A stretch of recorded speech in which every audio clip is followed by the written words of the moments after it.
Hi guys, short video today. I'm going to show you how to change the version of Python that is used in the terminal in case you have multiple versions of the Python interpreter installed.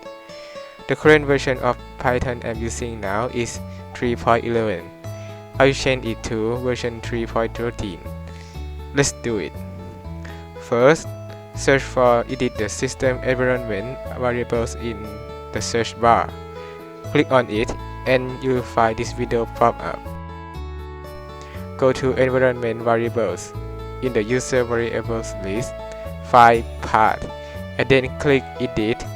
You will find two similar texts. They are what we are looking for.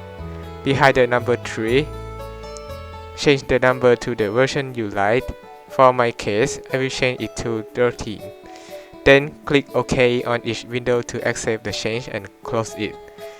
Now, let's see if the version has changed or not. Oh, I think I should open a new window. And it has. That's it for this video. Thank you so much for watching and see you guys in the next one. Peace.